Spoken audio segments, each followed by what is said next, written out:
Hi, my name's Angus Crutcher. And I'm Jessie Pauley, and we're making a documentary. This documentary, actually, the one you're watching right now. It's a story we couldn't wait to tell. A story about one man so compelling they made a whole musical about him.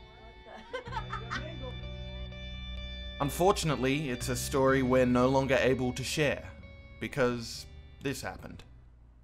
We're going to begin here with the outbreak of a mystery virus in China that now has the World Health Organization on edge. The coronavirus has spread to countries across the world, but officials believe that it all started in Wuhan, China. Breaking news. The first death from coronavirus here in the United States. A short time ago, the World Health Organization declared the outbreak an international public health emergency. The organization's director general... We were in the middle of production on our documentary when the virus hit. But it's no longer safe to be in contact with people outside of those you live with for fear of COVID-19. Seriously, we're currently filming this intro in our separate houses under a stay-at-home order in Arizona. So the documentary we're making is no longer about just one man. It's about us. And not just Jessie, Joe, and I, but how we as a people have responded and been affected by this historic pandemic. We wanted to take this opportunity to talk to those closest to us, those who have been most affected. To look at what more we could have done to protect each other. And to focus on how we will come out of this global emergency stronger. The US has the highest death count and the highest hospitalisations. Australia's coronavirus death toll has risen. The World Health Organization declared the outbreak an international public health emergency.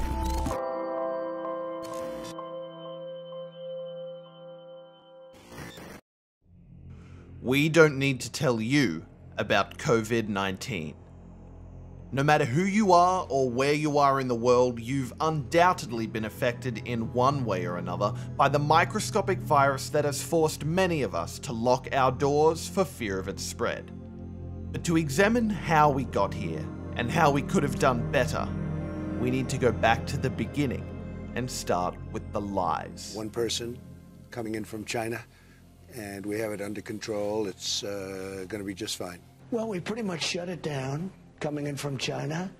Throughout the early stages of the pandemic, Donald Trump and the White House repeatedly spread misinformation or actual lies, claiming everything was under control, while at the same time being urged by health officials to do the right thing and take some action. The idea of anybody getting it easily, the way people in other countries are doing it, we're not set up for that. Do I think we should be? Yes, but we're not. Okay. In fact, it wasn't long after Trump was reassuring the nation that the rising panic and subsequent rise in death toll led to stay-at-home orders coming into effect in states across the country. Arizona is officially under a stay-at-home order. The governor just announced that, which means we can't go anywhere except for essential trips. That's trips to the grocery store, to get exercise and stuff like that. I also received today my custom face mask for when I go grocery shopping, which is not a sentence that I ever thought I would say, nor is this a product I ever thought I would have or need to own. 2020 is a weird year.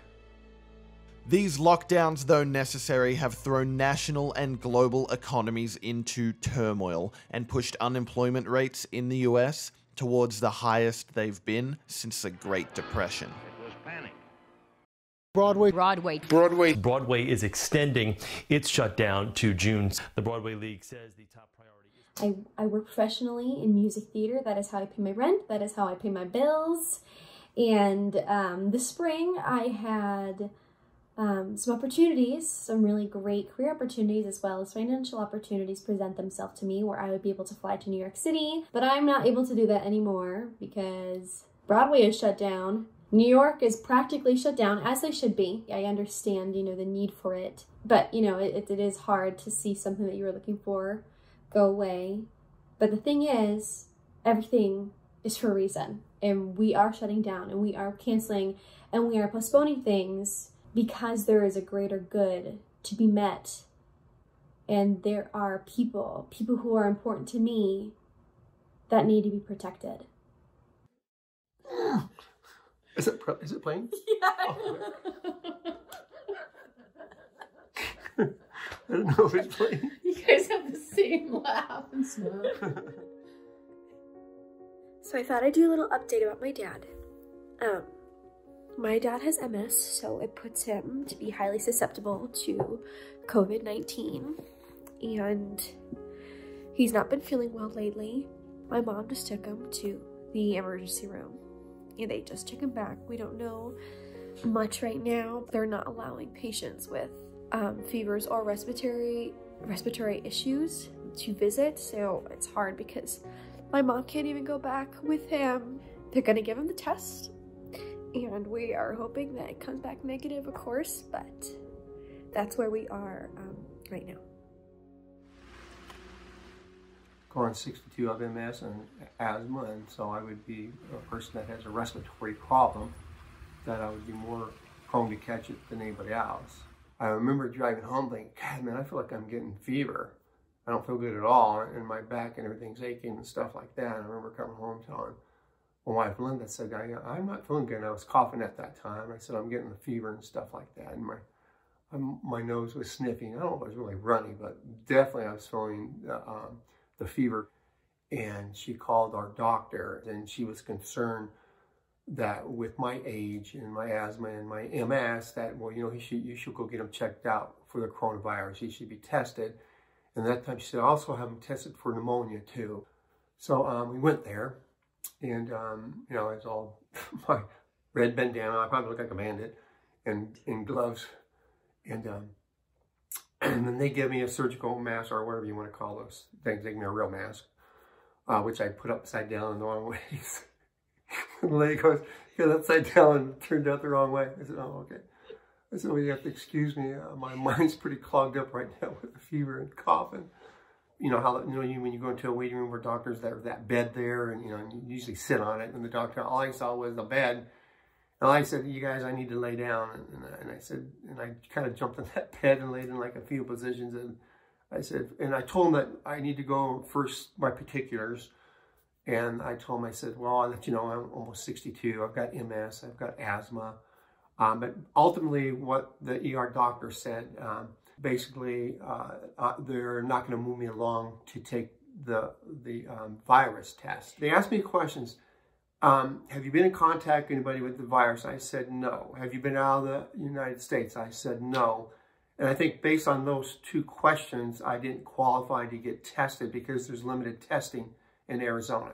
President Trump has tried to downplay the spread of coronavirus. The number of tests available in the United States is nowhere near the national demand.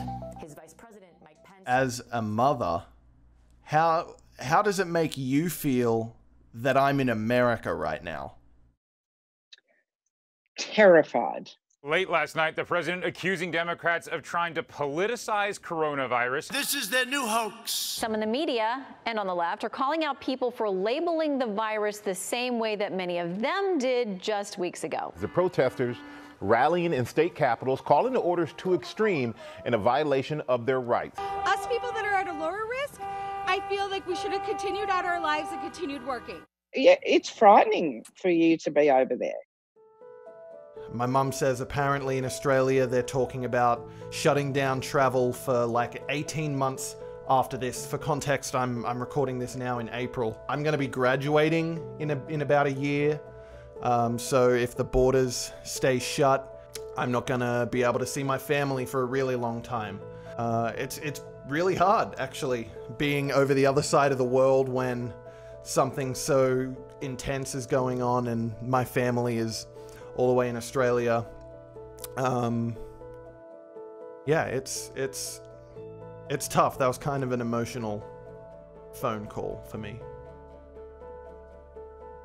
I guess I'm happy that you're a sensible young man. Oh, thank you. You know, you understand what's going on in the world, so you're cautious. It makes me nervous with the health system in the US. You know, they're not as unified as we are here. National Cabinet's very clear that they want to be absolutely confident before relaxing any measures. So the government actually, when this happened, formed a National Cabinet, So that included all the states and territories, the health ministers and the police, and they were meeting daily when it first happened and making decisions. But they all were essentially working together as one to try and contain everything. And even though the other political parties were complaining, like the bills that were going through with regards to payments to the unemployed and things all got passed because everybody could see that that was actually necessary. Jobs are so important as part of our plan to ensure Australia moves through these difficult months ahead. Everybody who lost their job as a result of that would be immediately entitled to unemployment benefits. I think they increased it from $500 a week to $750 a week. Have you heard any complaints, like on the news or anything like that, about the government's action? Only from the opposition.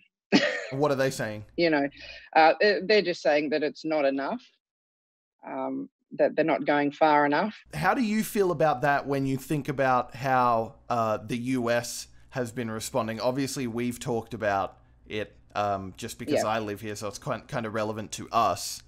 But when you see that the difference in the political landscape and how the virus has been treated, what do you think about that? Looking at the US from what gets reported here, everybody's doing their own thing. Like there's no unity at all. And so that's not going to stop the spread because there's just nobody's working together. Everyone seems to be working against each other, or everyone's just interested in themselves. Crowds of young people out in force despite the coronavirus threat. If I get corona, I get corona. It's okay to put yourself at risk, all right? But you need to start thinking about the other people that you put at risk that could be like me, that's even in worse condition with MS, in worse condition with asthma, older than I am, that you could put them at risk being out and about. But I'll never know if I had coronavirus because I never could get tested. But if I did not listen to the ER doctor, not quarantine myself, then I'd give it to my family, and I was not going to let that happen. So I think that's really important that everybody in the world and everybody here and everybody around realizes that pandemic, this is serious stuff. Listen, social distance, stay away from people, keep a safe distance. And if more and more people do that, then we're going to be in probably a better situation every week that goes by. There's more encouraging news this morning on Australia's efforts to limit the spread of coronavirus. New South Wales has reported just 2 new cases for yesterday. The first human trials in Europe of a coronavirus vaccine has begun. The man in residential construction who made sure to get extra gear he has to some of our medical professionals working on the front lines of the COVID-19 response. When things are at their worst, sometimes people are at their best.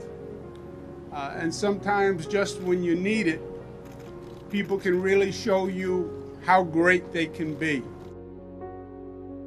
There's still a lot about the future that is unknown. We don't know just how hard economies will be hit, how many people will survive COVID-19, or how many won't. But what we do know is that a world pandemic is defeated with unity. The more we work together, the less we create problems for those on the front lines, like nurses or doctors. The more we listen to world health leaders, the closer we come to flattening the curve, finding a cure, and strengthening economies. The more we support one another, the stronger we'll be in defeating COVID-19. But until we do, take advice from professionals and stay home. We may miss graduations or weddings or even just family get-togethers, but we are living through a historic moment. And decades from now, when future generations wonder how the world defeated COVID-19, we can say we did our part.